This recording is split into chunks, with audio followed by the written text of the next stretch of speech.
Bharat Vayan Videyak 2024. 20 years back, if you would have seen any civil aviation topic that has been discussed in the House, the participants were mainly coming from technical background, or they were coming from these major metropolitan cities where the presence of airports has been maximum. But yesterday, if you had witnessed the debate for 5 hours, we have seen from the length and breadth of this country, from the remotest areas of this country, from the most backward areas of this country, people have passionately, honorable members have spoken on this bill, and that is the change this government has brought in, and the Honorable Prime Minister Narendra Modi ji has brought in to the civil aviation, sir. Civil aviation has witnessed unimaginable growth in the last 10 years since Modi ji has taken charge as the Prime Minister of the country. The importance of improving the infrastructure in civil aviation. That is why what was 74 airports in 2014 has gone up to 157 airports, more than doubled in this country today, sir. And if you look at the passenger growth in this country, 60 million passengers were there domestically in 2014, which has gone up to 153 million, which has more than doubled in 2024, sir. And also international passengers from 43 million have grown up to 66.7 million. And you know, it's like any travel industry which took a big hit during the COVID time, aviation also took a big hit. Even though it took a big hit, within 3 years, it stood back on its feet. It not only crossed the pre-COVID numbers, sir, we are at an all-time high in the passenger growth in the country, and today we stand as the 3rd largest aviation economy in the whole world, and that is the change Honorable Prime Minister Narendra Modi ji has brought in the last 10 years for the Civil Aviation Ministry. We, under the honorable leadership of Honorable Prime Minister, want to see India become the #1 in the domestic economy, sir. And if you want to see India in that #1 position, there has to be proper legislative backing. There has to be good policy making. There has to be good policy which drives the civil aviation industry in that direction. And that is where this Bharatiya Vayan Videyak comes into play, and which is why I would like to go a little bit more detail into the bill also, sir. Now this Bharatiya Vayan Videyak, इसकी जो इससे पहले जो act थी, Indian aircraft act 1934, this was a pre-independence era act, sir. Under the British rule, this act was formed, and the act was promulgated because of an international aircraft convention which was formed in 1919. 1919 में जो convention बना था, उसके हिसाब से Indian aircraft bill 1934 pre independence era में हम लेके आए, और उसके बाद 1944 में एक शिकागो कन्वेंशन भी आया. शिकागो कन्वेंशन आने के बाद आईकेओ का फॉर्मेशन हुआ. आईकेओ जो है इंटरनेशनल सिविल एविएशन ऑर्गेनाइजेशन. आईकेओ ऐसी बॉडी बनी कि यूएन की एक एजेंसी थी, यूनाइटेड नेशंस की, और ये शिकागो कन्वेंशन के बाद जो आईकेओ बना, आईकेओ में 193 कंट्रीज उसके हिस्से थे, और regularly all these 193 countries used to sit, discuss, deliberate and formulate these standard and recommended practices, which are again supposed to be implemented by all the member countries within the ICAO. The first thing we have tried to address is structurize the whole bill. And we have structurized by giving DGCA a separate chapter. We have told what is DGCA and what are the powers of DGCA, which is the Director General of Civil Aviation. And also we have BCAS, which is Bureau of Civil Aviation Security. Similarly, we have another separate structure for it, a separate chapter, and also the functions and the powers have been properly listed out. And also AIB, which is Aircraft Accident Investigation Bureau, and powers of central government. जो पहले ऐसा होता था कि powers कहीं और लिखे हुए हैं, और इसके जो फंक्शंस है कहीं और लिखे हुए हैं, रूल्स कहीं और लिखे हुए हैं. तो आईकेओ का भी ऑब्जर्वेशन था कि सब एक प्रिंसिपल एक्ट में होना चाहिए जो एक हार्मनी क्रिएट करता है सिविल एविएशन का. तो वो हार्मनी हम लेके आए हैं सर अभी ये सिविल एविएशन में इस बिल के तहत. And other than this we have tried to reduce the redundancies, और जो gaps होते थे पहले इसके एक्ट में, उसको भी हम करने की कोशिश ये भारतीय वायुयान विधेयक के साथ हम लेके आए. इसके बाद दूसरी चीज जो डेफिनेशंस हमने ऐड किया, we have brought in definitions for design, maintenance and manufacture into the bill. I don't see what the problem is, sir. I have calculated how many words are there in the act. 11,643 words are there in the entire act. Out of 11,643 words, only 3 words. Only 3 words are in this Bharatiya Vayan Videk. The rest of the text is completely in English. So there is no way how people feel that we are imposing certain thing. And in fact, when you are bringing these 3 words also, everyone should feel happy. Our whole intention, our intention of the NDA government is that till now, till 2014, sir, this civil aviation was always like it was for certain sections of the civilized society. It was like civilized aviation.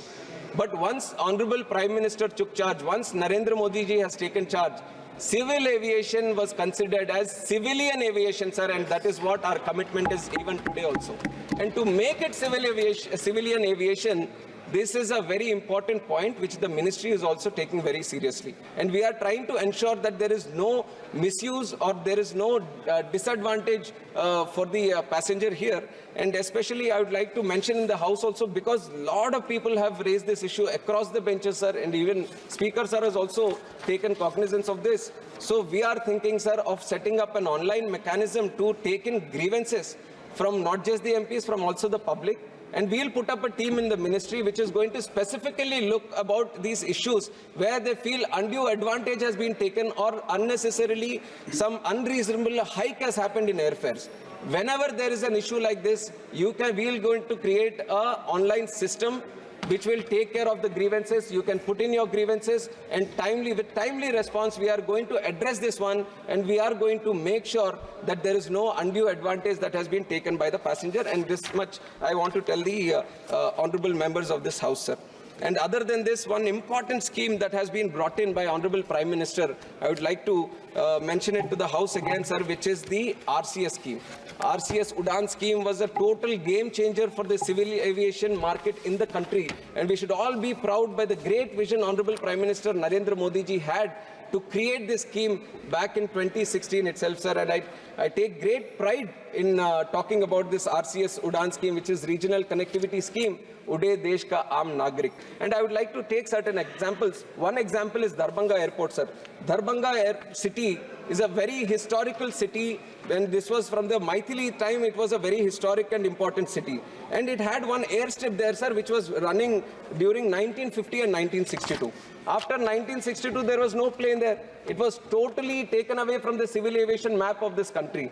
And when RCS came into play, when Udan came into play, this was in 2020, after the airport was upgraded with spending 120 crores to the Udan scheme, the first flight from Darbhanga took off on 9th November 2020.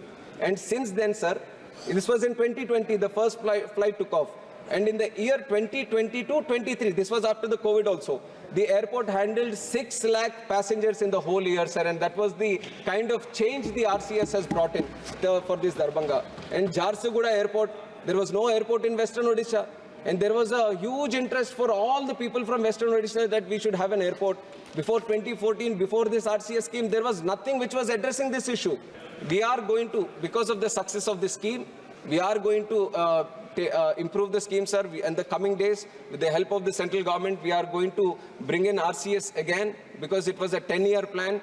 And now we are seeing that there are some issues when the RCS is specifically for 3 years. Just like how the interest is growing on for having more airports and airlines, we want to have seaplanes also. That has been also a brainchild for Narendra Modi ji, who wants to see the seaplane industry also grow in this country. And there was certain policy which was made earlier, but we have taken industry feedback also on seaplane policy. They have requested for some changes. We have done those changes, and very soon we are going to launch the new policy also. And that is going to open up a new whole area of air travel, sir. Wherever you have these dams, wherever you have these lakes, wherever you have the sea connectivity, you can use the seaplane connectivity to connect those places again, which is going to create an alternate way of traveling, sir. So seaplanes is something we are looking at. And helicopters, sir. Now, if you look at the situation in India, helicopters are very, very low compared to the population or the size of the country we have. A Brazil city, Brasilia, itself has more than 500 helicopters, and we are looking at 250 something helicopters in the whole country. So there is a great opportunity to tap into the helicopter services in this country, sir. So what civil aviation is doing regarding it? We want to encourage manufacturing of helicopters in the country. We are trying to push it. Now, like I've said, there is the state of design element which is there in the Bharatiya Vayu Videyak, which is going to improve the setting up of plants, designing these helicopters. And once we have that network within the country, I'm sure there is a lot of, if the states can also support us, and I would like to specifically take the state of Madhya Pradesh to give as an example, sir. They are doing a wonderful job. They have connected their religious tourism circuits with helicopters. They have connected medical tourism. Uttarakhand AIMS has also put in one helicopter there so that it can cater to the difficult terrain, the unreachable areas in that state. So there are a lot of uses that helicopter services can provide also. And we, on behalf of Civil Aviation Ministry, are strongly looking into this area. And with the help of support from states, I am very sure, sir, that helicopter services are also going to increase multifold in the coming days to come. And what is the necessary thing that needs to be done regarding that airport, sir? And I want to tell from side of the ministry that we are interested in creating more airports.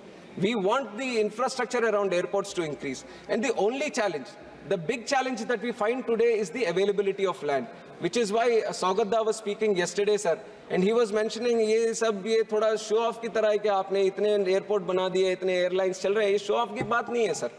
If we wouldn't have tackled the infrastructure problem today, it is going to be a huge challenge in the future. आज अगर हम ये airports की issue का आज हम settle नहीं करते, आज तो लग रहा होगा हर जगह हमें लगेगा कि ये पिछड़ा जिला के यहाँ पे एयरपोर्ट की क्या जरूरत है, यहाँ पे तो कुछ और बन सकता है, यहाँ पे तो ये पैसे कुछ और में हम लगा सकते हैं. But very soon that place is going to need airport, sir, and when that airport requirement is there, you won't get any land. So that is something which needs to be addressed today, and it has to be addressed by the states themselves, sir. This airport has got a great potential to drive a state, and there are numerous examples like this. I can take the example of Shamshabad Airport, which was done in Hyderabad under then Chief Minister. He was there, sir. He is now Chief Minister of Andhra Pradesh also, Chandrababu Naidu ji. He took this village and Shamshabad, where they have collected 5,000 acres. And that 5,000 acres at the time, people were saying, why do you need 5,000 acres for the airport? And today, if you look at it, after 20 odd years, sir, that 5,000 acres is not enough right now for the services that the airports are requiring. And this is a challenge many big cities are facing today. Chennai, Mumbai, Kolkata, all these places, if you see, all of them are very tightly knit into small lands right now. And we want to expand those airports, but there is no land available. And if you want to acquire more land, the price of the land has become so much that it is totally unviable to do expansion in those areas. So I am advising all the members here, and also through you to the states that you represent, that if you can focus on getting that land parcels today itself, you are going to create airport infrastructure which is going to be useful for generations to come. It is very difficult tomorrow to address this land issue. Even today, yesterday when I was hearing the speeches, a lot of people have already mentioned about land acquisition, how it is a problem. Right now only, if you want to take those areas for airport development, there is a lot of land acquisition problems just like anywhere else. So we have to tackle this problem, sir. And from our side, whatever support is needed from the central government, we are going to provide just like we have done for the last 10 years. And we are committed to improve the airport infrastructure in this country under the leadership of Honorable Prime Minister. See, the state land is with the state right now. And whatever land the state provides, the way we approach it is we first give the site clearance. We do an inspection, thorough inspection. Can an airport come here? Can it be viable?